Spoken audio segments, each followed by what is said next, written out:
Bienvenue mes chers membres du Brush Club. Évidemment, aujourd'hui, il est temps de parler de la race des communistes de l'espace, les Tau. Vous pouvez débattre de cela en commentaire, on est parti tout de suite sur une vidéo extrêmement importante sur l'une des factions les plus, stylées, étonnamment, et que beaucoup de gens ignorent, et beaucoup de gens pensent ne pas les aimer parce qu'ils sont une race pas intéressante, et vous allez, grâce à cette vidéo, remarquer que c'est tout l'inverse. Ils sont ultra intéressants, et bien plus poussés au niveau du lore que ce que vous croyez depuis longtemps. On est parti tout de suite pour la vidéo. N'oubliez pas de vous abonner pour ne pas rater les prochaines vidéos sur le lore de Warhammer 40 000. Si vous voulez soutenir la chaîne et vous faire plaisir en même temps, n'hésitez pas à checker Holy Energy, le plus vieux sponsor de la chaîne. C'est le sponsor qui permet de boire des boissons sans culpabiliser, sans calories et sans sucre. C'est aussi une des meilleures manières pour obtenir de la caféine avec la gamme Energy, parfait pour vos petites sessions gaming, lecture, etc. Même pour faire du fit. Il y a aussi la gamme hydratation Ice Tea et même la gamme Milkshake pour tous les gens qui veulent boire des boissons en se faisant vraiment plaisir. Merci à tous ceux qui passent par mes liens pour soutenir la chaîne, vous la faites perdurer depuis très longtemps. N'oubliez pas le code Brush Club pour moins 10% et le code Brush Shop 5 pour moins 5€ sur la première commande. Et je vous conseille les starter sets qui sont parfaits pour commencer. Allez, on commence la vidéo.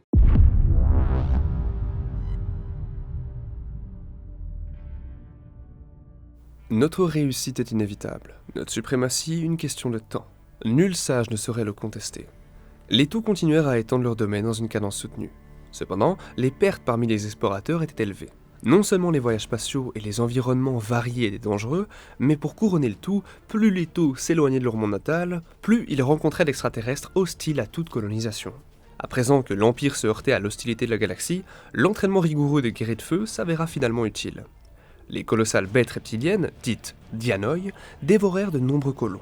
Mais les déploiements et les volées de tir disciplinés de la casse du feu parvinrent à les repousser.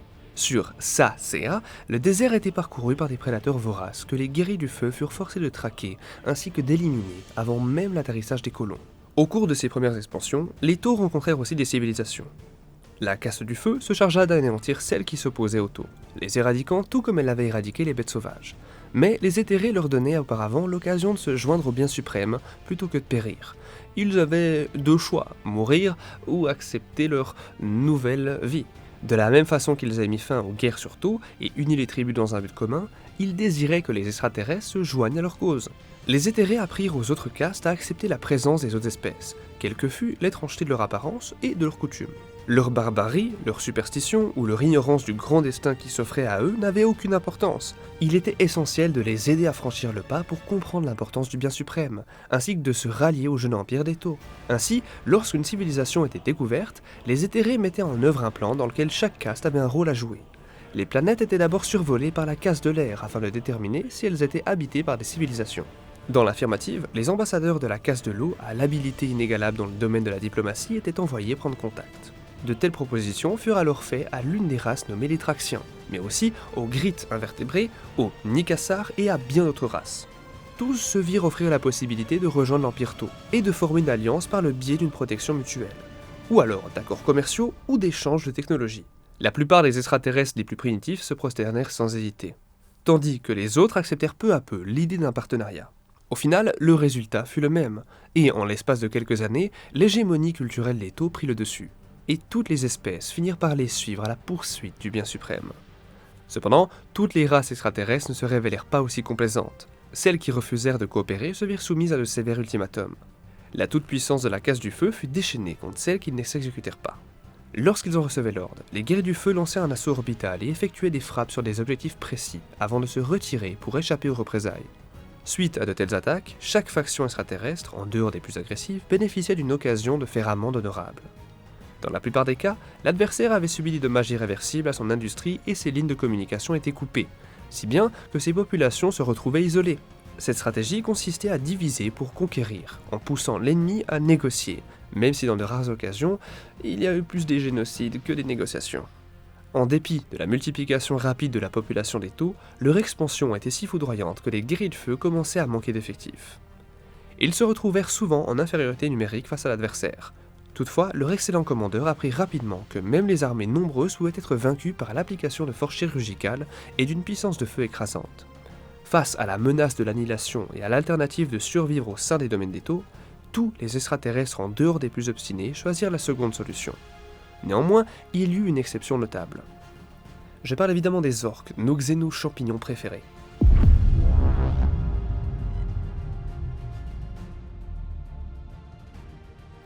Vous le savez sans doute, mais les orques sont une peuplade à la peau verte, prolifique et brutale qui répond par la violence au problème le plus trivial. Les Tau rencontrèrent pour la première fois les orques sur une planète proche de To'Un, leur première colonie majeure. Bientôt, les drones signalèrent la présence de tribus orques dans tous les systèmes solaires explorés. Les Tau prirent l'habitude de repérer la signature énergétique inimitable des orques sur leurs équipements de détection. Celle-ci était présente à une fréquence alarmante aussi bien sur les planètes que sur les lunes, les ceintures d'astéroïdes, en bref, partout où la vie avait la possibilité de s'implanter. Les premières tentatives de diplomatie avec la casse de l'eau visant à conclure un traité avec les orques furent de sanglantes tragédies.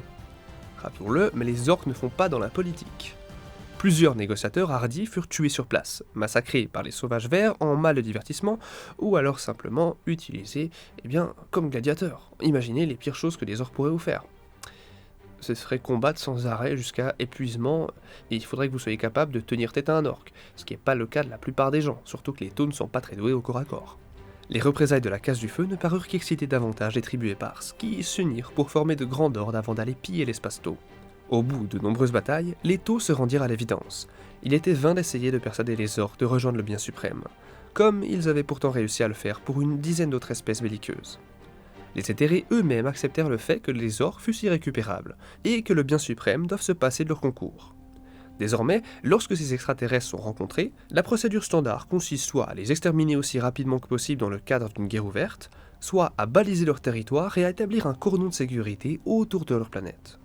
Néanmoins, ces solutions pleines de bon sens ne sont pas infaillibles, car les peaux vertes sont totalement imprévisibles. Ils adorent les conflits interminables et s'avèrent souvent impossibles à éradiquer, car ils ont tendance à réapparaître sur des planètes qu'on croyait pourtant débarrassées de toute présence xénoïde. Et leurs flottes d'évasion ont également la fâcheuse manie d'échapper au radar et de surgir à un endroit inattendu pour ravager les alentours. De fait, seule la vigilance et la célérité sont des contre-mesures efficaces contre l'inépuisable marée verte.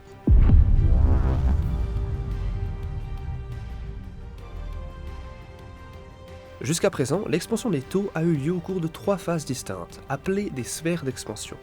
Ces vagues d'exploration, de conquête et de colonisation sont procédées par une accumulation de ressources, suivies de nombreuses missions d'exploration et éventuellement de campagnes militaires chargées d'assurer de nouveaux gains territoriaux. Une fois qu'une colonie est assez prospère, elle sert de point de lancement pour la sphère d'expansion suivante. En consolidant leur acquis de la sorte, sans hâte, les Tau s'assurent de ne pas s'étirer dangereusement. À la fin du millénaire que dura la première sphère d'expansion, comme elle fut nommée ultérieurement, l'Empire Tau s'était rendu à travers les étoiles, et consistait maintenant en 8 systèmes très densément peuplés, appelés septes.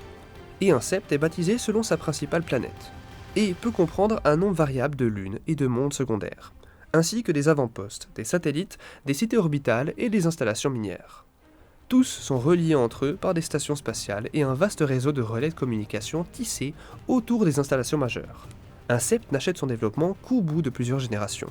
Par conséquent, chacun d'eux est unique, avec ses propres coutumes et une proportion variable des représentations des 5 castes, aussi bien que des populations issues des espèces xéno ralliées à leur cause. Plusieurs facteurs contribuent à achever la première période d'expansion des Tau. Tout d'abord, l'augmentation de la population ne pouvait pas suivre le rythme effréné des conquêtes, si bien qu'une pénurie de main-d'œuvre se fit sentir dans toutes les castes. La demande en combattant de la casse du feu était particulièrement élevée, car les guerres étaient meurtrières et continuaient de faire rage sur plusieurs zones. Cela d'autant que le conflit contre les orques mobilisait encore des forces conséquentes. Et après avoir prélevé un tribut terrifiant dès les premières rencontres avec ces pillards belliqueux, les castes du feu devaient avoir de nouvelles troupes. La seconde raison était les distances toujours plus importantes qui séparaient les systèmes stellaires. Après avoir colonisé les amas proches de Tau, les planètes suivantes s'avérèrent beaucoup plus éloignées. Déjà, à cette époque, il était impossible de traverser l'Empire d'un bout à l'autre en une seule vie. Un tel voyage aurait demandé plusieurs générations. Les Tau devaient impérativement innover en matière de voyage interstellaire s'ils voulaient continuer à répandre le credo du bien suprême dans le reste de la galaxie. Petite anecdote très intéressante et surtout très particulière que, comme je l'ai dit, beaucoup de gens ignorent. Eh bien, la plupart des races aliens qui vont être alliées aux Tau, par exemple les Kroot ou les Vespides, je vous montre des petites images à l'écran, eh bien ne se tendent pas du tout.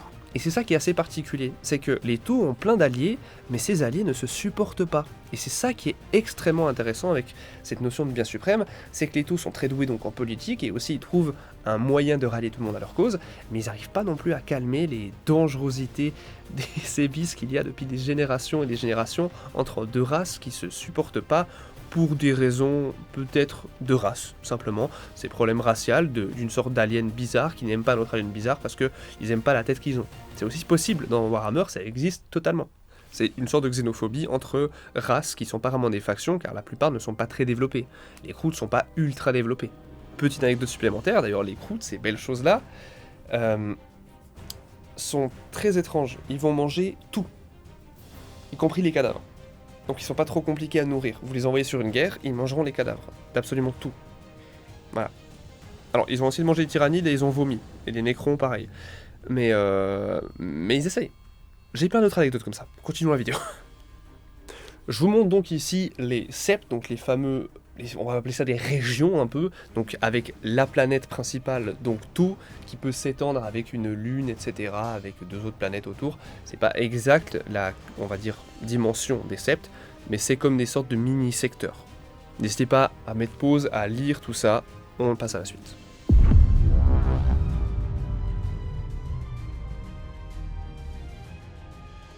Vers la fin de la première sphère d'expansion, une flotte d'exploration de Dalits repéra, grâce à ses scanners longue portée, une flotte qui s'attaquait à des sphères de guerre Kroot.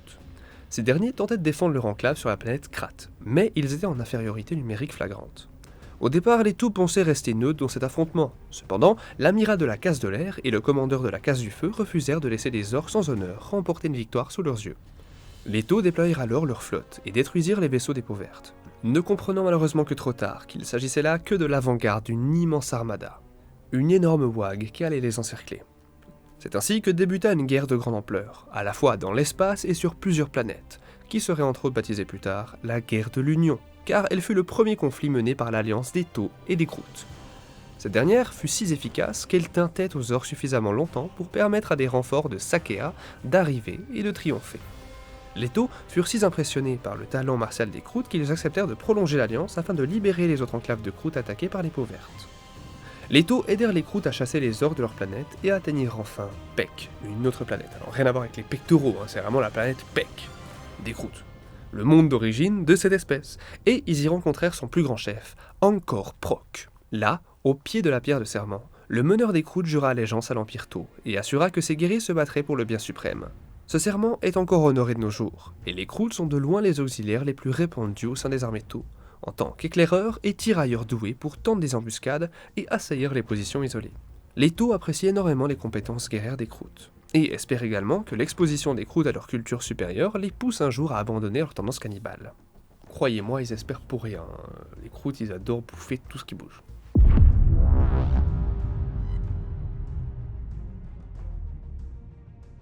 L'Empire était plus grand qu'il ne l'avait jamais été. Cependant, la planète Tau resta toujours son cœur spirituel. Seuls les plus aisés parmi ceux qui naissaient sur les sept distants pouvaient réellement effectuer le pèlerinage jusqu'à leur monde d'origine. Toutefois, tous les Tau avaient le plus profond respect pour les plus vénérables de leur sept. Là, les membres les plus éminents de chaque caste formaient un concile sous le dôme rutilant qui s'élevait vers le ciel, et bénéficiaient de la sagesse de la caste des éthérés. Le Haut Conseil planifiait les expansions avant de relayer ses instructions à travers les stations de communication éparpillées dans l'Empire. Les éthérés poussaient sans cesse le Haut Conseil et les différents castes à se surpasser. Les Tau consacrèrent les 50 années suivantes à regarnir leurs armées, à renforcer leur puissance industrielle et à se préparer pour la sphère d'expansion suivante. Des mondes autonomes furent lancés afin d'explorer les étendues spatiales au-delà des frontières de l'Empire. Elles marquèrent notamment la première occurrence lors de laquelle les Tau firent usage d'intelligence artificielle. La caste de l'eau chercha à résoudre les problèmes de sous-peuplement en redoublant de ses efforts d'intégration de ses vassaux extraterrestres dans l'Empire. Elle procéda de nombreuses façons selon les cas. Par exemple, les robustes mais primitifs dits anthrazodes, des aliens assez chelous, s'avérèrent parfaits dans le rôle de mineurs sur des astéroïdes désolés, tandis que des espèces aliens ressemblant à des crustacés furent simplement nommés par exemple les brachyura, furent enrôlés afin d'assembler les minuscules générateurs à plasma chargés d'alimenter les dernières inventions de la caste de la Terre. Néanmoins, ce fut l'alliance avec les Kroot qui s'avéra décisive, car en peu de temps, les armées de la caste du feu furent renforcées par des milliards de guerriers prêts à défendre le bien suprême. Bien que ce fût hélas davantage par appât de gain mercenaire que par altruisme désintéressé. Nouvelle anecdote supplémentaire, sachez que les Kroot ne sont pas alliés que aux Tau. Certains Kroot vont aller avec des libres marchands de l'Imperium et vont littéralement aller vers les gens qui payent le mieux. Et c'est ça qui est très important avec les Kroot. C'est une race qui va toujours aller, en fait, bien un peu comme Bronn dans Game of Thrones. Je vous mets une image de ce personnage que j'aime beaucoup, qui est un mercenaire qui va toujours retourner sa veste pour la personne qui le paye le plus. Il me fait beaucoup rire parce que c'est un peu le connard très rentre dedans, Il me fait un peu penser à moi là-dessus, je dois avouer. Et surtout, il va toujours là où en gros il est le mieux payé. En gros, vous allez toujours aller vers votre patron parce qu'il peut vous faire augmenter votre salaire. Du coup, vous allez vers le plus gros patron parce que vous pouvez encore augmenter votre salaire. Sauf que lui, il a tendance à retourner sa veste. Et les croûtes, ils font pas ça, ils retournent pas leur veste, mais ils vont toujours aller là où il y a moyen de se faire de la thune. Voilà. Des Suisses, mais... des Suisses en fait, ouais. Reprenons. Seule la Casse de la Terre n'avait pas atteint les objectifs fixés par les éthérés. En effet, en dépit du travail des centres de recherche de tous les septes et de leurs innovations, il restait encore à mettre au point une technologie permettant d'accélérer de façon décisive les voyages spatiaux. Finalement, le sept de Falchia apporta une solution en développant le moteur à accélération Horizon ZFR. Cette invention permit aux navires d'atteindre des vitesses frôlant celles de la lumière, et c'est ainsi que la sphère d'expansion suivante pouvait débuter.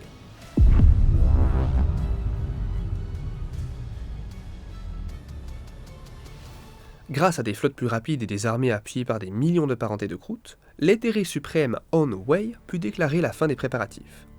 Lors d'un discours retransmis à travers tout l'Empire, il annonça le début de la deuxième sphère d'expansion. D'immenses flottes décollèrent de tous les septes majeurs des colonies de la première sphère, et s'élancèrent alors dans l'espace afin d'apporter la parole du bien suprême sur des planètes qui n'étaient que des points lumineux dans le ciel étoilé des taux. La deuxième sphère d'expansion fut encore plus dynamique que la première. Elle s'aventura loin dans l'espace et établit une dizaine de nouveaux septes. Au cours de cette période, une légende naquit au sein de la Casse du Feu avec l'émergence du plus grand stratège militaire de son époque, et peut-être même de tous les temps. Le commandeur Purtide ou Purtide. Il guidait ses guerriers vers des victoires rapides. Des systèmes solaires entiers tombaient en quelques semaines face à ces campagnes magistralement orchestrées. Beaucoup des septes de la deuxième sphère, comme Elsier et Tashvar, doivent leur existence aux stratégies brillantes de Purtide. Ces contre-attaques avisées repoussèrent les orques du Sept total. On raconte que même les peaux vertes en vinrent à haïr les armées commandées par Purtide, car ces dernières les privaient de la joie du combat en pratiquant le harcèlement et en restant insaisissables. Les stratégies de Purtide sont tellement puissantes qu'elles sont encore enseignées de nos jours dans les académies de la Casse du Feu. Maintes statues et fresques en son honneur entretiennent sa mémoire, chose rare chez une société où la collectivité prime sur l'individu. La dernière avancée notable de la deuxième sphère d'expansion fut la traversée du golfe de Damoclès, une région mystérieuse située à l'est de la galaxie qui avait jusqu'à présent résisté aux tentatives d'exploration des taux. Une fois de l'autre côté de cette zone au remous imprévisible, les taux établirent des colonies et des avant-postes, et ne tardèrent pas à rencontrer la plus grande puissance de la galaxie. Évidemment, l'Impérium de l'Humanité. Car là où l'Impérium les avait rencontrés à l'époque, ils avaient compris qu'il y avait des taux dans la zone de taux, les taux n'étaient pas au courant, ils étaient encore primitifs à cette époque. Suite à une campagne ingénieuse, l'Empire Tau parvint à amener pacifiquement dans son giron plusieurs planètes humaines situées dans le sous-secteur Timbra de l'Ultima Segmentum. Les Tau ignoraient encore qu'ils venaient de rencontrer leur némésis la plus implacable, un adversaire aussi tyrannique que fanatique, nanti de ressources apparemment illimitées en personnel, en munitions et en engins de guerre. Aux yeux des dirigeants xénophobes de l'humanité, la notion de coexistence pacifique avec les Tau était simplement inconcevable, et la moindre tentative ultérieure de diffuser le bien suprême se heurta à une réaction agressive et féroce. Les deux puissances étaient vouées à se faire la guerre. Les conflits qui allaient suivre sonnèrent la fin de la deuxième sphère d'expansion, et marquèrent durablement l'esprit collectif des Tau par la violence. Je vous montre encore une image des septes de la deuxième sphère d'expansion, je vous laisse mettre pause si vous voulez lire.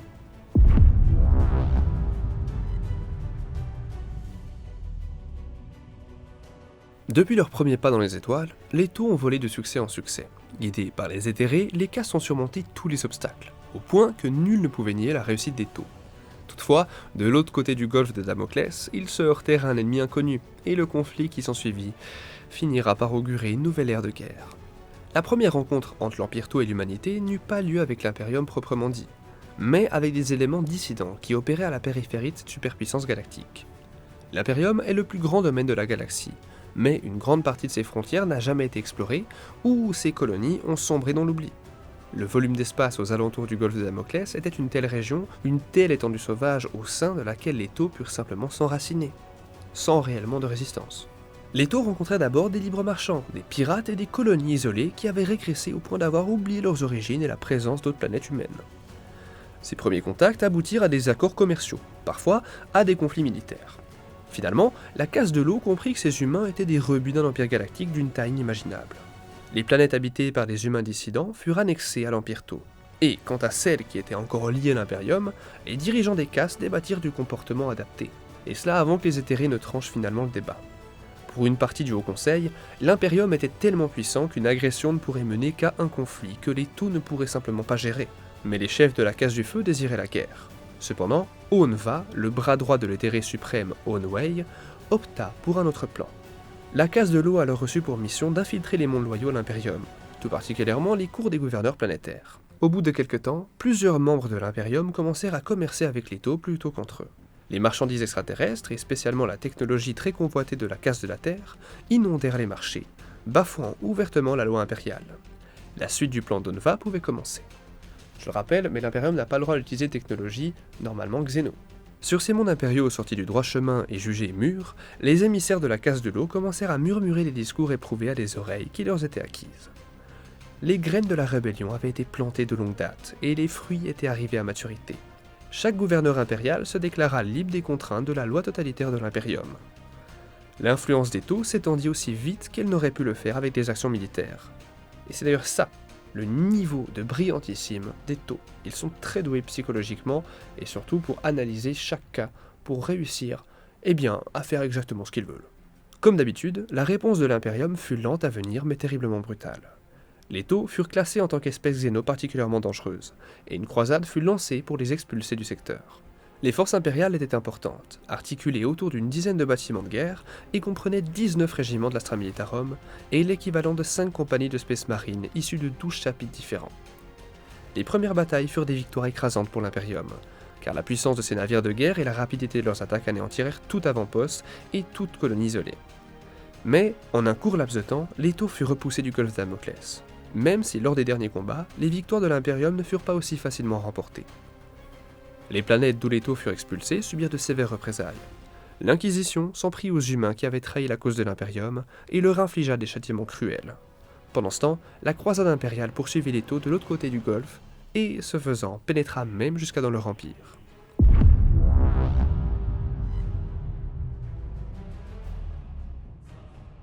Les premiers signes de l'invasion furent donnés par les scanners de Praien, la planète la plus à l'écart du septe Dalit. Après avoir repéré des signatures inhabituelles, les Taux passèrent au crible la région dans laquelle ils se trouvaient, et furent choqués de contempler des failles béantes dans le voile de la réalité, d'où émergèrent des immenses bâtiments de guerre impériaux et des escorteurs.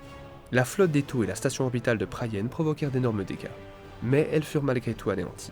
La voie était libre vers Dalit Prime. L'Imperium allait frapper. Lors de la plus importante bataille de toute cette guerre, les forces impériales atterrirent sur Dalit Prime. Et ils ne s'attaquaient pas à un monde impérial récemment converti au bien suprême ou à une nouvelle colonie, mais à un septe-Taux très peuplé. L'assaut orbital fut alors intercepté par des escadrilles de chasseurs atmosphériques. Néanmoins, l'Imperium parvint à établir une tête de pont. Ses forces terrestres, menées par un fer de lance de titans et de régiments blindés, avancèrent aussitôt vers la zone urbaine de Gelbrin. La force impériale fut confrontée à une tempête de missiles qui plongèrent depuis les collines. Lorsque des unités furent envoyées déloger des observateurs Taux, elles furent prises à partie par des unités équipées de répulseurs et de champs de brouillage. À chaque fois que les forces impériales tentaient de reprendre l'initiative, elles subissaient des contre-attaques minutées de la Casse du Feu sous la direction des commandeurs Farsight et Shadowsun. La nuit était le pire moment pour les forces de l'Imperium, car les Taux profitaient du couvert des ténèbres pour effectuer des raids avec leurs exo-armures sophistiquées. Grâce à leur technologie supérieure, les Taux parvinrent à détruire un grand nombre de chars humains sans subir de lourdes pertes. C'est pour cette raison que les Space Marines essayèrent d'organiser un assaut orbital derrière les lignes ennemies. Mais ils furent laminés par des équipes en exo-armure lourde, dont l'armement réduisit en miettes la majorité des transports des Space Marines. En dépit de leurs pertes, les forces impériales continuent d'avancer.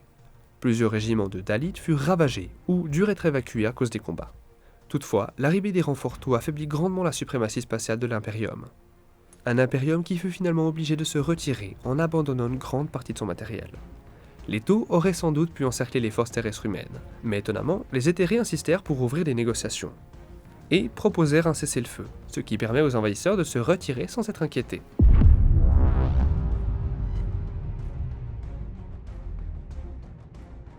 Suite à la bataille de Dalit, une trêve s'installa entre les deux camps au niveau du golfe de Damoclès. Mais alors que l'Imperium regroupait ses forces en préparation de l'offensive suivante, des problèmes bien plus urgents conduisirent à leur redéploiement sur d'autres fronts. L'Imperium n'avait pas déployé toute sa puissance contre les Taux. Néanmoins, cela avait suffi pour les refouler brutalement. Cependant, les Taux avaient beaucoup appris de ce conflit. La Casse du Feu avait constaté qu'elle faisait face à un adversaire prêt à accepter des pertes colossales, comme les orques, mais contrairement aux peaux vertes, l'Imperium employait des stratégies plus variées et un arsenal autrement plus développé et efficace. Les Éthérés ordonnèrent qu'on étudie les prisonniers et le matériel capturé. La Casse de la Terre s'aperçut que la technologie humaine était inférieure à la sienne, et souvent trop instable pour permettre une utilisation sûre, notamment dans le cas des appareils à plasma. Malgré tout, les Tau firent des découvertes assez étranges, entre autres un moteur warp en état de marche, dont ils ne purent percer les secrets. La raison est simple, ils n'avaient aucune connaissance à propos du warp. Pour couronner le tout, les captifs humains eux-mêmes étaient incapables d'expliquer comment cette machine fonctionnait, car ils se contentaient de l'utiliser en appliquant des procédures rituelles ponctuées d'hymnes. Après tout, dans l'Imperium, tout est fait en mode « voici comment tu dois faire tes choses, tu fais pas autrement ». C'est un livre de règles. C'est la base. C'est comme les opérateurs téléphoniques, ils ont leur truc à faire, leur speech, mais ils savent pas faire autre chose.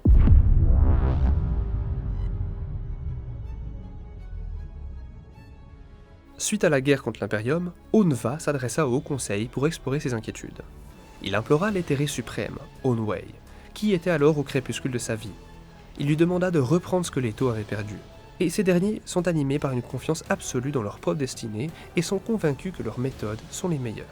Cependant, avec leur retraite à travers le golfe de Damoclès et leur expérience avec les forces considérables de l'Imperium, de nombreux Tau étaient gagnés par le doute.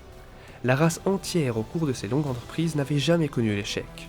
Onva prévint que, faute d'action, des fissures apparaîtraient dans le socle de leur système de valeurs, ce qui était une éventualité intolérable.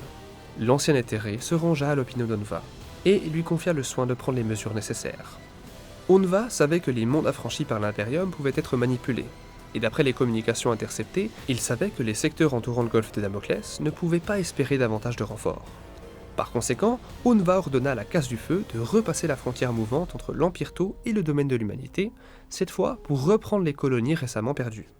Bien qu'il eût des réserves à son sujet, Onva choisit le commandeur Oshova afin de régir les aspects militaires de l'effort de reconquête. Protégé du légendaire commandeur Purtide, Oshova était un chef dynamique et volontaire qui s'était rendu célèbre au cours de récentes campagnes contre les orques. Le génie tactique du jeune commandeur lui avait déjà valu le titre de commandeur Farsight, car il était capable d'anticiper et d'exploiter les mouvements adverses comme s'il connaissait déjà les plans de l'ennemi. Tout d'abord, le choix d'Onva se montra judicieux, car toutes les planètes prévues furent rapidement reconquises, l'essentiel de leurs forces armées ayant été rappelé sur d'autres fronts. Les défenseurs n'avaient simplement aucune chance face au commandeur Farsight. L'Empire Tau tout entier acclamait chacune de ses victoires.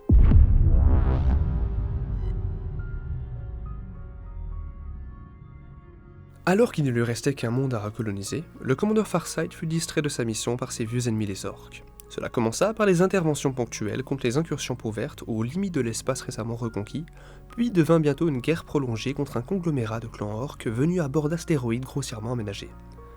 Les forces Oshova finirent par disperser l'invasion orque et poursuivirent le boss de guerre jusqu'au monde artefact abandonné depuis longtemps par l'Imperium. Son nom était Arthas Moloch, et c'est là que les forces de Farsight furent attaquées par un ennemi féroce et non identifié, tandis que les orques en profitaient pour s'échapper à la faveur de la confusion.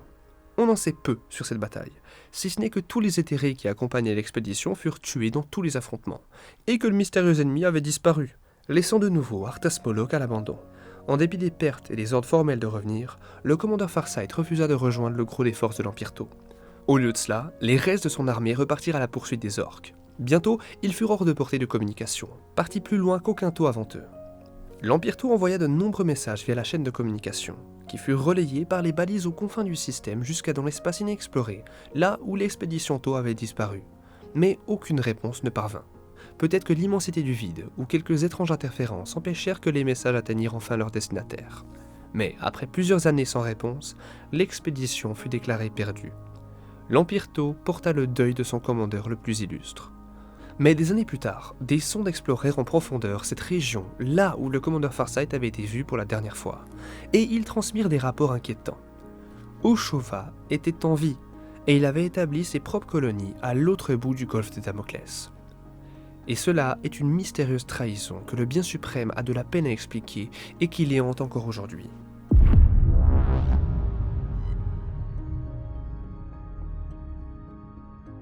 Mais alors, qu'est-ce qui se passait réellement dans l'attaque mystérieuse près du golfe de Damoclès ? Qu'est-ce qui s'est passé ? Qui était cet ennemi étrange qui a totalement disparu ?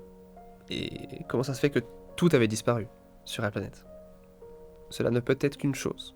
Vous l'avez probablement deviné, on parle bien des tyrannides. Durant la période de consolidation qui suivit l'expansion de la deuxième sphère, les avant-postaux prévenirent le Conseil d'une possible invasion. Il s'agissait de la flotte ruche Gorgone, qui n'était au départ qu'une vrille mineure comparée aux principales incursions qu'avait connues la galaxie. Mais les Taux n'avaient jamais connu de menace comparable aux tyrannides. Une race qui, je le rappelle, est extragalactique, dont la voracité dépouillait des planètes entières de toute matière organique. Les tyrannides faisaient preuve d'une remarquable adaptabilité physique, et évoluaient d'une bataille à la suivante pour mieux venir à bout des défenseurs. Face à un tel assaut, les Taux durent constamment altérer leurs plans, à mesure qu'apparaissaient de nouvelles formes de vie tyrannides, annihilant tous les avantages technologiques de la casse du feu. Les tyrannides anéantirent de nombreuses colonies avant d'être bloqués par des grandes manœuvres défensives Taux sur la planète forestière, Shatreg. Bien que la dite planète fût finalement assimilée, les tyrannides avaient été ralentis le temps que les Taux améliorent la défense de Keishin Prime. Par un caprice du destin, le 7 Keishin fut attaqué en premier par une flotte de l'Imperium, envoyée pour soutenir la croisade du golfe de Damoclès plus d'un siècle et demi auparavant. Et récemment surgit du Warp. Face à l'ennemi commun, les Taux et les officiers impériaux conclurent une trêve fragile. Les tyrannides ne pouvaient pas s'adapter si les deux forces agissaient de concert, et c'est ce qui causa la perte de la flotte ruche Gorgone, dont une toute petite vrille mineure put cependant s'échapper. Les alliés Taux et impériaux manquèrent l'occasion de la traquer, car un regain de tension les divisa aussitôt que le péril principal avait été tenu en échec. Sur Keishan, la caste de la Terre commença immédiatement à rebâtir son sceptre, car les éthérés soulignaient une possibilité d'un retour d'un des envahisseurs, voire même des deux. Voici une petite information supplémentaire sur Farsight qui est très importante. Car, en dépit des efforts des Taux pour réécrire l'histoire, que ce soit en évitant de citer Farsight ou en le présentant comme un déserteur, le commandeur jouit toujours de nombreux soutiens dans les différents septs. Beaucoup des membres de la Casse du Feu, notamment de Vajorla, considèrent Oshova comme un guerrier honorable bien que téméraire, même s'ils n'osent pas exprimer ouvertement cet avis en présence d'un éthéré. Le Haut Conseil a interdit tout voyage et toute communication avec les enclaves Farsight. Des conclaves spéciaux d'éthérés et de gardes sont chargés de questionner et bien souvent de faire disparaître ceux qui soupçonnent de soutenir, voire d'entretenir des liens avec cette zone de la galaxie. Les rares fois où les guerriers portant l'armure rouge et les marquages des enclaves de Farsight apparaissent dans l'Empire Tau, les éthérés réagissent sur le champ, même si aucune confrontation directe n'a eu lieu pour l'instant. Car oui, c'est ça qui fait la différence de couleur entre les Taux. Les Taux sont de base avec une couleur un peu plus beige, comme vous pouvez voir là, et Farsight, c'est un côté très rouge. Ils ont littéralement leur propre insigne. Ce qui est d'ailleurs vu comme une insulte.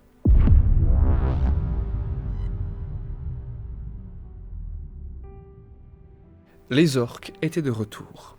Venus des confins de la nébuleuse du voile occidental, l'armada de briques et de brocs émergea subitement des grands nuages de gaz. Aux premiers signaux, les techniciens de la Casse de la Terre crurent à une défaillance de leurs senseurs, tant la taille de la flotte peau verte n'avait aucun sens. L'invasion était constituée d'une douzaine de wags distinctes, chacune menée par un boss avide de suprématie. La seule raison pour laquelle les Taux ont eu le temps d'agir, c'est que les orques sont très très stupides et qu'ils se prennent tout le temps, ils se foutent tout le temps sur la gueule et ils sont tout le temps en train de s'embrouiller. De nombreux Taux furent pris de panique face à l'immensité de la menace. Mais l'un d'eux vit que si l'Empire agissait de concert comme toujours, il pourrait vaincre même une invasion de cette magnitude. Aounva, alors éthéré suprême, demeura calme comme un miroir. Il réunit les dirigeants de tous les septs pour établir un plan d'action. Les septs les plus directement menacés, entre autres Vajorla, Sakea et Thone, attaquèrent de concert pour retarder les orques. Derrière eux, l'ensemble des autres septs dépêchèrent des troupes et des astronefs vers le front en vue des prochaines contre-attaques. À travers l'Empire, la Casse de l'air mobilisa ses flottes en toute hâte, reconvertissant les transports coloniaux et autres navires de commerce en des transports de troupes. Alors que les Taux formaient un front commun entre les orques, les premiers contacts eurent lieu aux marges de l'Empire. La marine Tau lança des attaques de harcèlement pour attirer les vaisseaux orques à porter des tirs de stations de défense orbitale. La puissance de feu des défenses orbitales ainsi que de la flotte infligèrent de lourdes pertes aux peaux vertes. Malgré tout, de nombreuses stations furent détruites. Des guerriers de feu furent dès lors déployés dans les stations restantes, et des batailles désespérées se poursuivirent dans l'espace profond, parfois durant des mois. Le chantier naval Tuval, un des plus grands de Corvatra, demeura infesté d'orques pendant plus d'1 an. Pendant que les différents clans orques se dissociaient pour agir chacun de leur côté, le conflit s'étendit à travers l'espace et en plus de 12 lieues en surface. Partout où les orques débarquaient, des renforts terrestriaux atterrissaient, y compris sur des lunes désolées, pour priver l'envahisseur des moindres sources d'approvisionnement et l'empêcher de prendre racine en territoire Tau. On eût dit que dès qu'une bande d'orques primitifs était anéantie, une autre surgissait de nulle part. Une fois que le risque d'être submergé fut écarté, Aounva estima que le moment était venu d'exécuter son maître plan. Des siècles auparavant, quand le Conseil des Éthérés sut que le commandeur Purtide déclinait rapidement et allait bientôt mourir, des mesures furent prises. La Case de la Terre avait sauvegardé les souvenirs de Purtide pour les compiler sous forme d'IA holographique, ayant son apparence, sa manière d'agir et surtout son mode de pensée. Or, à l'époque, rien ne garantissait le succès de cette forme de préservation du maître. Il fut donc décidé, par précaution, de placer en stase plusieurs disciples de Purtide parmi les plus doués, par un procédé à l'épreuve du temps qui venait d'être développé par la Case de la Terre. Ainsi, en temps de guerre ou d'expansion future, l'Empire pourrait de nouveau faire appel au maître de l'art de la guerre, en l'occurrence face à la plus grande invasion orque jamais rencontrée.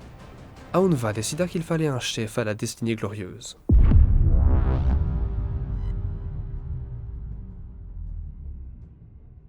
Parmi les sujets placés en stase cryogénique se trouvait un commandeur du nom d'O Chacera. Parmi sa promotion de guerrier de feu, un seul de ses rivaux égalait Aoshera en audace et en sens tactique. Ce guerrier, O Shova, n'avait pas été cryogénisé, car il reçut l'honneur de diriger les forces expéditionnaires Tau qui reprendraient les colonies après la guerre avec l'Imperium. O Chacera acheva son réendoctrinement alors que les conflits avaient duré depuis près de 6 ans. L'invasion orque initialement massive et compacte s'étendait désormais aux frontières de nombreux septes. Grâce à leur supériorité technologique et à la cohésion de leurs forces, les armées Tau avaient su tenir en échec les hordes d'orques. Et cela malgré leur infériorité numérique. La situation était figée, car les peaux vertes désorganisées n'avaient ni l'élan ni l'unité requis pour conquérir un sept, et les Tau n'étaient pas en mesure de les éradiquer. Le commandeur Usaira prit la tête d'un cadre de chasse pour entrer en lice.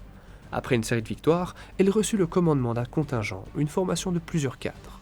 Quand la plus grande lune de Sakea Prime, Vaayara, fut déclarée purgée de tout orque, le commandeur Osha'era jouissait déjà d'une notoriété certaine.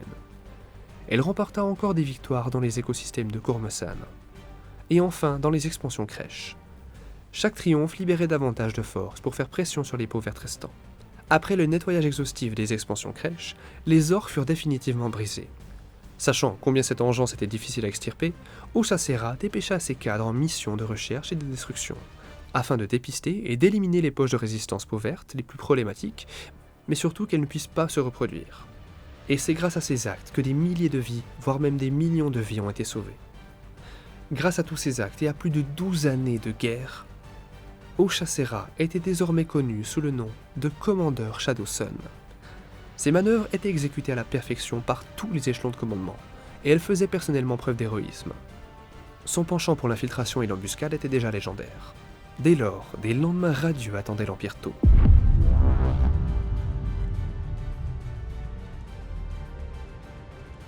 Après la défaite de l'invasion orque et l'avènement d'une nouvelle héroïne à la tête de la Case du Feu, Aunva jugea le moment venu de déclarer la 3e sphère d'expansion.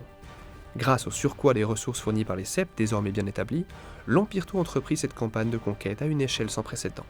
Malgré leur dynamisme et leur audace, les précédentes sphères d'expansion s'étaient cantonnées aux amas stellaires denses proches de la planète Tau.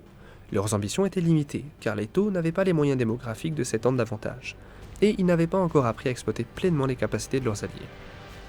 S'y ajoutaient les contraintes d'ordre technique. Ainsi, la Case de la Terre cherchait constamment à développer des astronefs capables de franchir plus vite les distances interstellaires.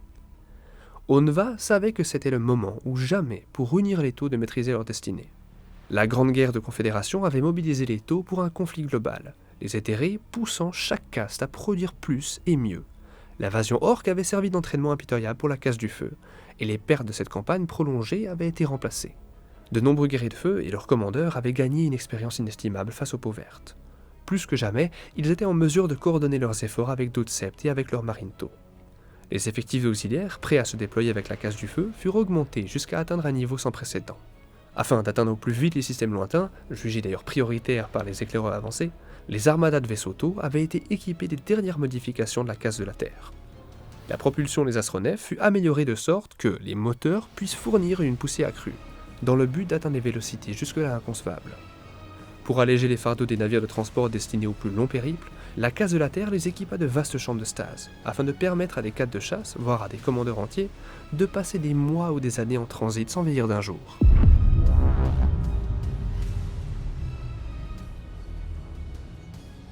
Tous les septes envoyèrent des flottes pour contribuer à la grande expansion. Cette force, plusieurs fois plus grande que les précédentes, serait dirigée par le commandeur Shadow Sun en personne. et sa nouvelle qualité d'officier supérieur de toute la Casse du Feu. Son cap traverserait le golfe de Damoclès et doublerait les champs d'astéroïdes de Grilok. Les destinations avaient été planifiées méticuleusement. Toutes les lunes et planètes propices à la colonisation étaient marquées sur les holocartes de la flotte. Les populations indigènes avaient déjà reçu la visite de marchands et d'ambassadeurs de la caste de l'eau pour explorer les possibilités d'annexion pacifique. Certaines planètes, vouées à l'absorption par l'Empire Tau, appartenaient à l'Empire de l'Humanité. En l'occurrence, Onva n'aurait pas pu choisir un meilleur moment pour lancer la troisième sphère d'expansion. Des agents de la caste de l'eau et de Goevesa, un auxiliaire humain loyaux au Tau, confirmèrent que la caste de la Terre avait déduit les transmissions interceptées. Ils avaient appris que pour faire face à d'autres conflits plus lointains, le nombre des défenseurs avait été fortement réduit aux frontières du territoire impérial. La marge septentrionale du golfe de Damoclès fut bientôt totalement rattachée au domaine du Tau. Et vers l'ouest galactique, les secteurs adjacents au système du Soleil Rouge furent purgés des Rudd, une race alien étrange, mais aussi des orques et des humains rebelles. Les flottilles des conclaves de liaison avec les peuples indigènes de la caste de l'eau se déployèrent en vue du long processus d'intégration de ceux qui souhaitaient accéder aux Lumières. Plus d'un monde humain désirait être annexé pour échapper à l'empire tyrannique de l'Imperium. La caste de la Terre, pressée d'exploiter les nouveaux domaines, larguait déjà ses dômes de production sur les sites riches en ressources. Pour maintenir l'élan de la conquête, les Tau devaient établir des sources de carburant proches du front d'expansion. Reliés à l'Empire Tau par des longues chaînes de relais de communication, l'expansion englobait des dizaines de mondes, et ce n'était que le début. Je vous mets encore une image des septes de la troisième sphère, je vous laisse mettre pause si vous voulez lire.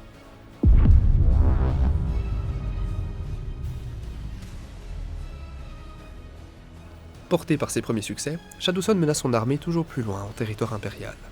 Elle semblait être partout à la fois, poussant ses forces en avant, à l'avant-garde de l'offensive. Les fers de lance de la Casse du Feu se dirigeaient vers leur cible avant même que les troupes de consolidation qui les talonnaient aient fini de se déployer sur la conquête précédente.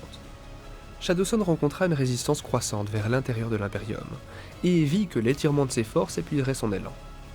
Au lieu d'assaillir des planètes bien défendues, elle divisa ses flottes et les envoya dans 12 directions à la fois pour pratiquer un harcèlement que l'Imperium ne pouvait contrer efficacement.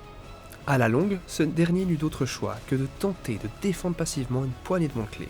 Shadowson sut en tirer parti pour concentrer ses forces à loisir et à attaquer la planète de son choix. Sa première cible fut l'agrimonde d'Agrelan, dont l'orbite le désignait comme portail vers un amas de riches mondes impériaux.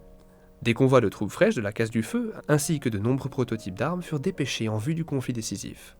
Onva lui-même vint motiver la Casse du Feu, et à sa vue, les Tau surent que la victoire était certaine. Enfin, on mobilisa la plus lourde classe d'exo-armure sous la direction inspirée de Shadowson, et son utilisation fut couronnée de succès. De manière appropriée, ce fut cette exo-armure, XV-104 Riptide, qui infligea le coup de grâce lors de la bataille finale, et cela en anéantissant les chars lourds qui avaient si longuement défendu les portes de la capitale planétaire. Malgré l'obstination fataliste des défenseurs impériaux, les couloirs de la ruche ne tardèrent pas à être noyés dans le sang, hormis de rares poches de résistance. La planète fut renommée Mugolat Bay par les Tau, puis le système tomba à son tour.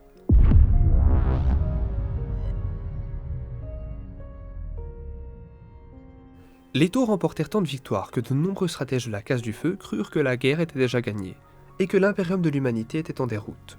Ce vœu naïf eut pour démenti l'arrivée d'une énorme flotte de guerre impériale dans l'orbite de Mugolat Bay. L'humanité était revenue pour reprendre son monde, ou à défaut pour le réduire en cendres. La bataille qui s'ensuivit fut une boucherie telle que les Tau n'avaient jamais connue. Il ne semblait pas y avoir de limite au personnel et aux blindés dont l'Imperium disposait. Les défenseurs de la Casse du Feu combattaient jusqu'à leur dernier souffle pour le bien suprême. Mais même les plans impeccablement exécutés du commandeur Shadowson n'étaient pas de taille face à la fureur de l'Imperium. Alors que tout espoir semblait perdu, des exo-armures rouges plongèrent du ciel dans les formations impériales, atomisant l'ennemi à courte portée. Le paria qu'était le commandeur Farsight était venu à la rescousse des siens. La noble intervention du rebelle Farsight sauva les forces Tau sur Mugolat Bay de l'anéantissement, mais l'Imperium de l'Humanité ne pouvait se reconnaître vaincu par un empire xéno-parvenu. Les humains décidèrent d'envoyer des assassins cauchemardesques traquer tous les officiers supérieurs Tau, en espérant décapiter l'ennemi. Pour ajouter aux représailles, les agents de la Adeptus Mechanicus mirent en œuvre une archéotechnologie insondable, dans un nouveau but sombre pour incendier Mugolat Bay, et en faire un brasier défiant les lois physiques qui se répandaient dans le golfe de Damoclès. Le rêve du nouveau sceptre partit en fumée, et cette atrocité mit le point final à la troisième sphère d'expansion, et entreprirent de penser leur baisser et récupérer les ressources.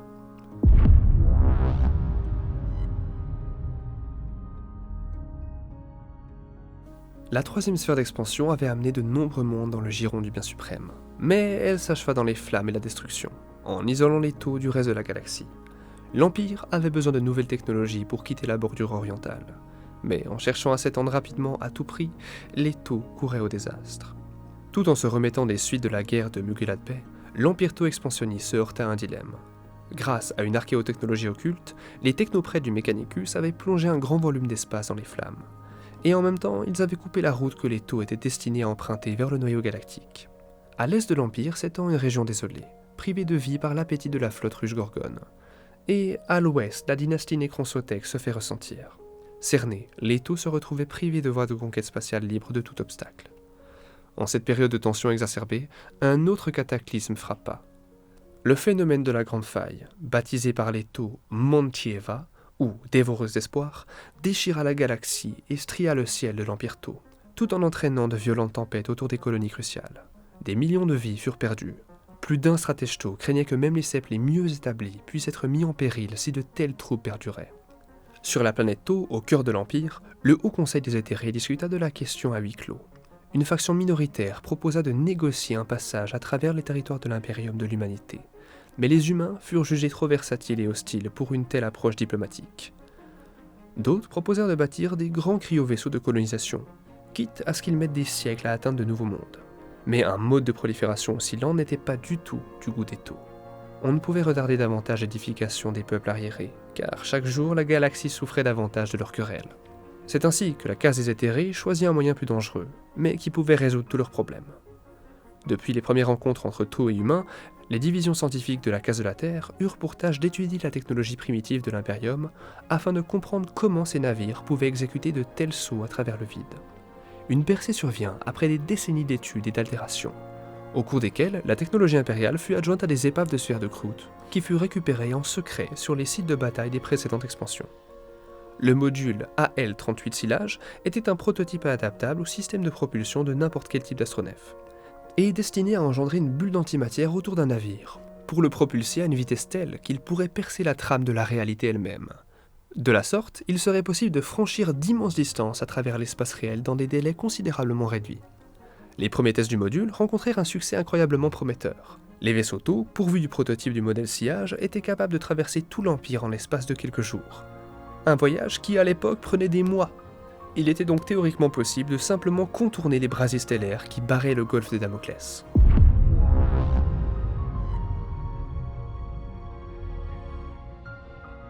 L'Empire hâta sa production de nouveaux bâtiments munis de ce nouveau moteur, et des cadres de vétérans de la Casse du Feu, sélectionnés dans tous les sets, furent affectés au projet de colonisation.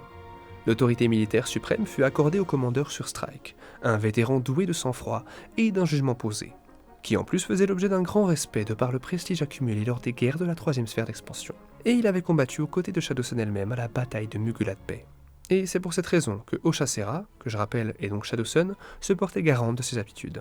D'ailleurs, petite anecdote, je vous avais montré Farsight qui est en armure rouge, les Tau normaux en armure beige, mais il y a aussi Shadowsun qui est en armure rouge.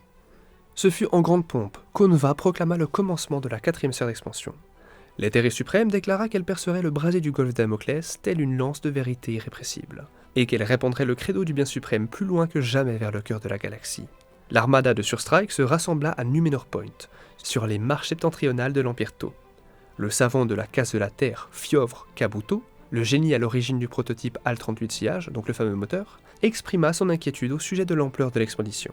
L'AL-38, soulignait-il, n'avait été jusqu'ici employé que pour faire voyager plus vite que la lumière qu'un seul navire à la fois, et on n'avait pas dûment exploré les ramifications potentielles de brèches multiples dans la trame de l'espace-temps. Avec une telle concentration, et cela simultanément, le Haut Conseil rejeta tranquillement ses objections, en rappelant les taux de succès quasi parfaits des essais du prototype. La quatrième sphère d'expansion se poursuivrait comme prévu. Tournées vers le brasier du golfe de Damoclès, les flottes de la quatrième sphère d'expansion s'apprêtèrent à effectuer le grand saut. Il s'agissait là de la première étape d'une nouvelle ère. Quand le commandeur sur Strike donna le signal, chaque vaisseau mit sous tension le module Sillage. Et ce fut à cet instant que la galaxie se déchira. La disruption cumulée de centaines de champs antimatière actifs en même temps eut l'effet d'une bombe à impulsion transdimensionnelle, qui creva le voile entre les réalités. Une plaie béante s'ouvrit dans l'espace réel devant l'armada de la quatrième sphère d'expansion, vomissant des couleurs surnaturelles et des ébauches de formes mouvantes. Les Tau horrifiés assistèrent impuissants à l'approche de la brèche grandissante. Les rétrofusées à fusion s'allumèrent quand les amiraux de la casse de l'air tentèrent de soustraire au péril. Mais elles étaient impuissantes comme un frêle oiseau pris dans un ouragan. L'orage d'irréalité balaya la 4e sphère d'expansion et l'avala entièrement, en ne laissant rien de plus qu'un vortex de couleurs nauséeuses. Ces images furent diffusées sur tous les septes, du lointain Dianoï à Tau lui-même. Des exclamations d'horreur se réverbérèrent sur la place publique comme sur les plateformes de visionnage. Puis le signal fut coupé.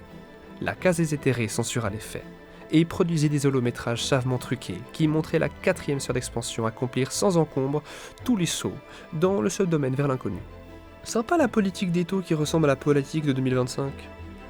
Pendant ce temps, des drones de reconnaissance à longue portée sillonnaient la noirceur de l'espace, dans la simple quête du moindre signe d'appel de détresse ou d'holofaisceau d'urgence. Malheureusement, ils ne trouvaient rien.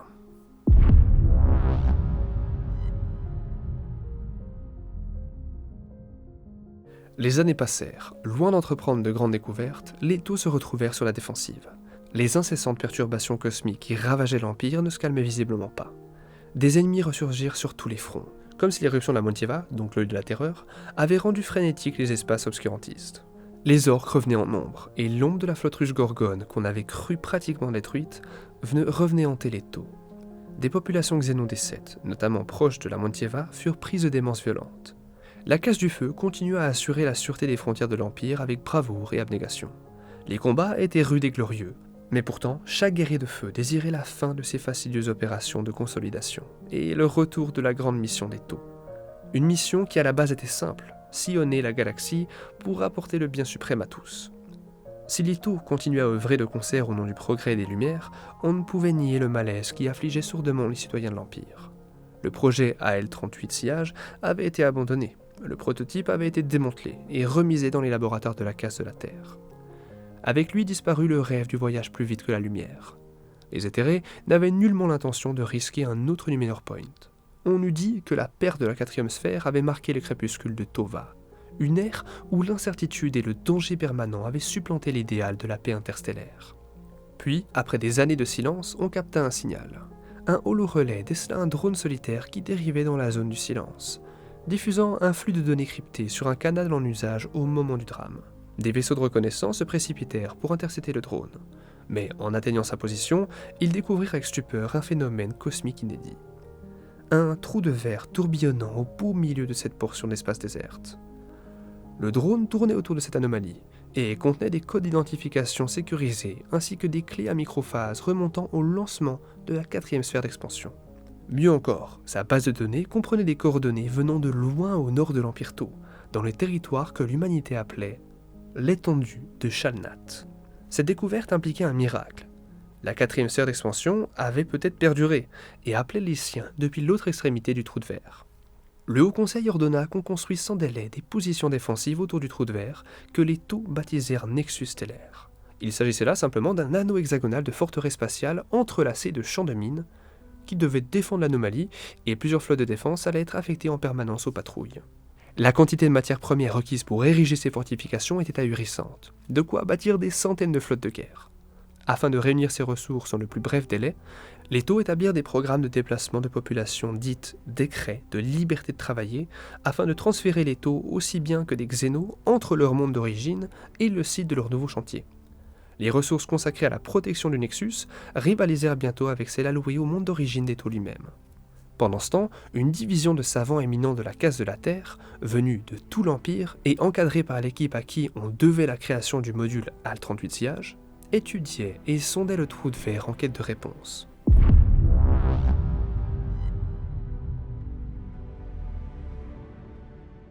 Par miracle, les Tau avaient découvert où se trouvaient les rescapés de la 4e sphère d'expansion. Le cœur plein d'espoir neuf, les guerriers et les colonies de la 5e sphère d'expansion s'apprêtaient à reprendre contact avec leurs proches disparus. Ils ne pouvaient guère imaginer l'horrible vérité que recelait la disparition de la 4e sphère. La fortification du Nexus stellaire s'acheva dans un délai étonnamment court, bien plus tôt que ce qu'estimaient les savants de la casse de la Terre responsables de sa construction. Or, faute de preuves concrètes comme quoi la 4e sphère avait perduré, le Haut Conseil n'autoriserait aucune expédition à emprunter le portail. Une sonde y fut envoyée, avec des requêtes codées et des traceurs génétiques.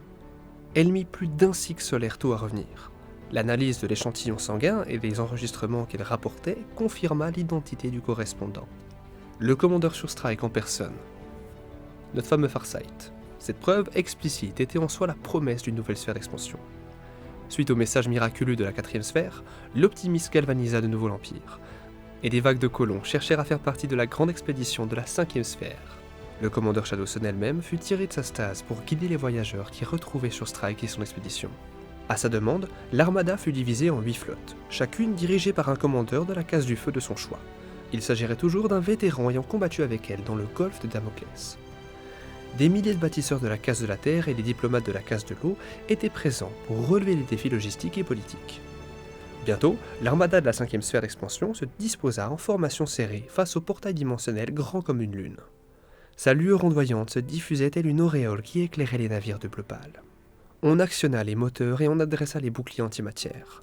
D'un mot, le commandeur Shadowsun donna le signal du saut. La flotte de la 5ème sphère d'expansion fila en avant et bondit dans le vide. Pris dans les remous, tous les vaisseaux fermèrent leurs panneaux d'observation et leurs sabords. Les équipages réduits au minimum et les IA éclaireuses maintenant la flotte sur un cap précis, pendant que le reste des colons reposait en stase. Nul n'aurait pu dire combien de temps le voyage dura. Étrangement, on aurait dit des décennies, mais aussi quelques cycles. Pour finir, avec une secousse à nouer les tripes, les bâtiments de la 5ème sphère d'expansion revinrent dans l'espace réel. Les panneaux se rouvrirent et les nacelles de la stase s'abaissèrent dans les murmures décroissants de leur batterie. Les baies d'observation s'ouvrirent lentement, pour révéler un semis de vaisseaux malmenés, d'archéologie spatiale et d'habitats dérivants.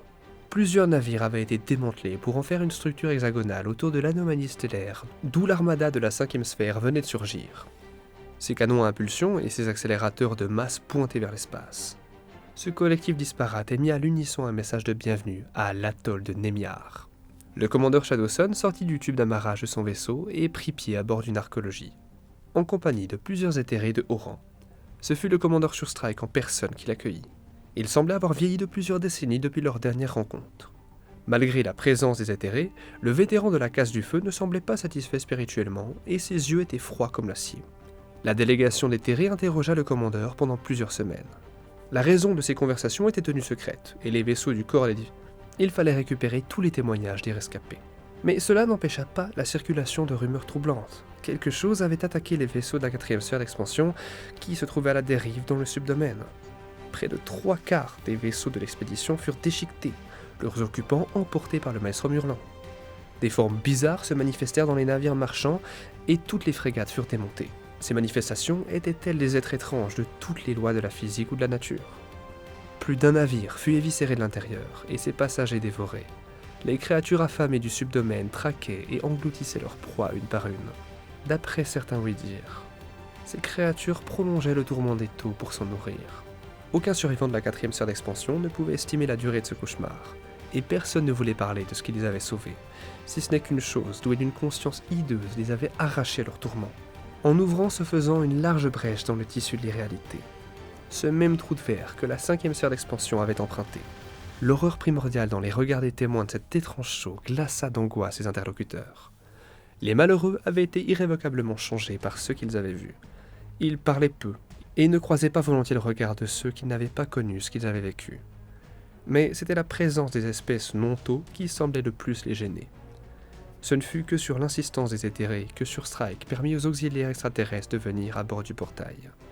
Et même ainsi, ces guerriers tenaient en joue tout non-taux présent sur leur territoire. Ce qu'il était advenu des auxiliaires de la 4ème sphère demeurait une énigme, mais les bruits parlaient d'exil forcé et même de liquidation en masse. Les taux de la 4ème sphère avaient assisté à la corruption ignoble de quelques formes de pureté, et ils en accusaient les xénos rattachés au Tova. Il semblerait que des xénos aient été corrompus, ou du moins qu'ils aient muté.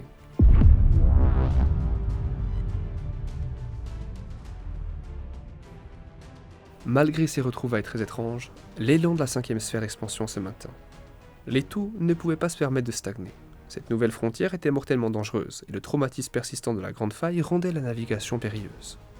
Pire, les vieux ennemis des Taux n'étaient pas oisifs. Des milliers de flottilles orques sillonnaient la région, massacrant tout ce qu'ils croisaient. Des bribes éparses de flotruches tyrannides rescapées de quelques batailles apocalyptiques dérivaient au sud le long du plan galactique.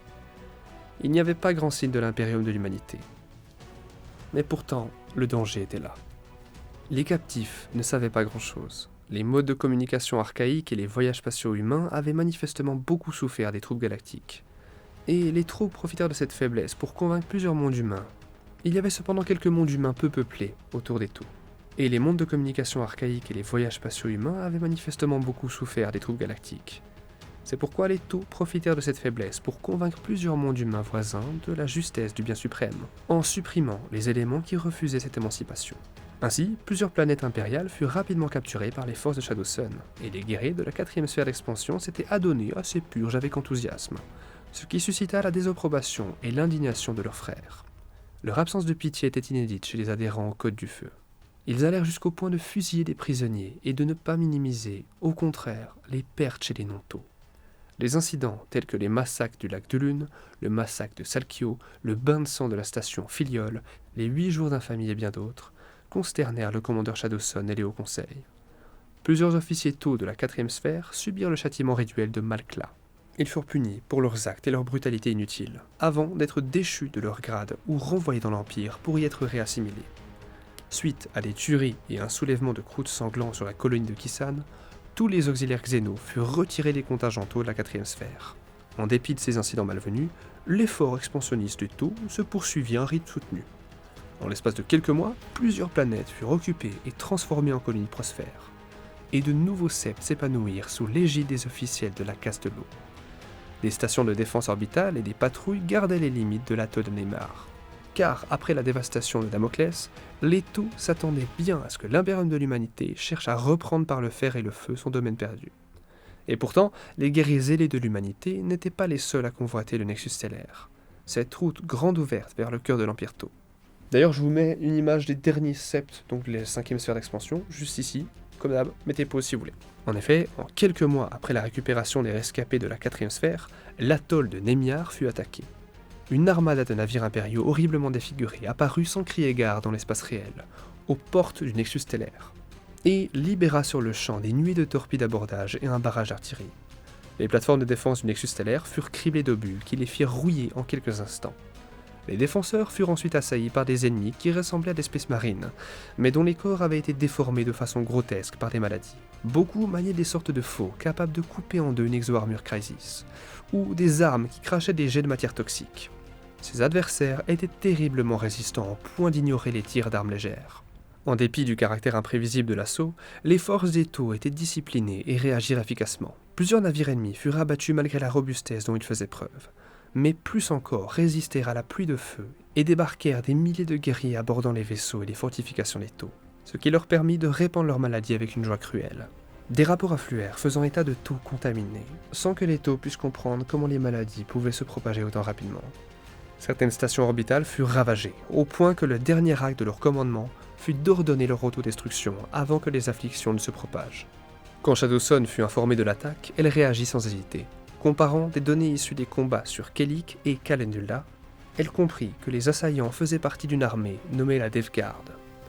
Le Nexus stellaire ne devait pas tomber entre les mains de ces monstres, sinon ils seraient en mesure de l'utiliser pour attaquer directement le reste de l'Empire Tau. Lorsqu'elle arriva au Nexus, la flotte de Shadow Sun se scinda en 2 groupes de bataille, chacun avec ses propres cibles et objectifs. Certains avaient pour but de délivrer les stations de défense assiégées, d'autres d'engager de front les forces de la Death Guard. Chaque action faisait partie d'un plan à plus grande échelle, destiné à présenter tant de cibles à la Death Guard que sa flotte serait obligée de diviser. Les groupes de combat agissaient ainsi comme des leurs, battaient en retraite et contre-attaquaient. Néanmoins, les pertes s'accumulaient rapidement pour les Tau et restaient modestes pour la Death Guard, au point qu'elle disposait encore de dizaines de navires pour pénétrer dans le Nexus stellaire. Éprouvant un rare moment de doute, Shadow Sun estima qu'il était peut-être impossible de l'emporter et ordonna qu'on prévienne le reste de l'Empire. Un prototype sophistiqué de drone messager fila depuis les vaisseaux de Shadow Sun dans un éclair de lumière. Il dépassa la flotte de la Death Guard et disparut dans le Nexus stellaire. Alors que certains navires de la Death Guard s'engageaient eux aussi dans le Nexus, ceux de l'arrière-garde se désengagèrent soudainement, leurs coques continuant d'aborder une avalanche de tirs alors qu'ils se rendaient vers leur point d'extraction Warp. Les vaisseaux Tau parvinrent à en détruire quelques-uns, mais la majorité s'échappa. De l'autre côté du Nexus, dans la zone de silence, les flottes de défense Startride retenaient leur souffle. Ils étaient prêts à accueillir l'ennemi, mais ils ne comprenaient pas encore qui il était. Des renforts avaient donc afflué de tout l'Empire suite au message d'alerte du drone messager. Mais toutefois, aucun navire de la DevGuard n'émergea du Nexus. Les taux restèrent en alerte pendant plusieurs mois, mais rien ne se produisit. La tension était palpable durant toute cette période, car des forces horribles risquaient d'apparaître à tout moment et de submerger la zone de silence sous un déluge de virulence. Les théories abondèrent quant aux raisons de l'attaque initiale de la DevGuard. Les stratèges taux ne parvenaient pas à se mettre d'accord. Néanmoins, ils accordaient à dire que la menace n'avait pas été levée. Les défenses du Nexus furent renforcées, et les données des sondes étudiées avec minutie. N'oublions pas que la DevGuard peut voyager à travers le Warp plus simplement que n'importe quelle troupe de Xeno lambda, comme les taux, même si bon, ils arrivent pas vraiment. Et donc il peut faire un peu ce qu'il veut, et c'est pour ça qu'ils ne sont pas ressortis de ce trou de verre, qui est probablement un trou Warp, évidemment. Si vous êtes encore là, écrivez F le bien suprême en commentaire, abonnez-vous pour qu'on atteigne enfin les 50 000 abonnés, rejoignez le Broche Club, n'hésitez pas à checker dans la description Holy Energy, le plus vieux partenaire de la chaîne, c'est pour des petites boissons plus saines pour votre santé, mieux que les sodas, moins chers, et en plus de ça, rempli de caféine pour purger de l'hérétique et du xéno, pour le bien suprême, ou pour l'empereur, faites comme vous voulez. Merci à tous ceux qui passent par nos liens, vous soutenez la chaîne financièrement, et c'est grâce à vous qu'on peut continuer avec mon équipe. Alors, de la part de tout le monde, merci à tous. Prenez soin de vous, de votre santé physique et mentale, commentez, likez pour l'algorithme, vous connaissez. L'empereur vous protège. Ave Imperator.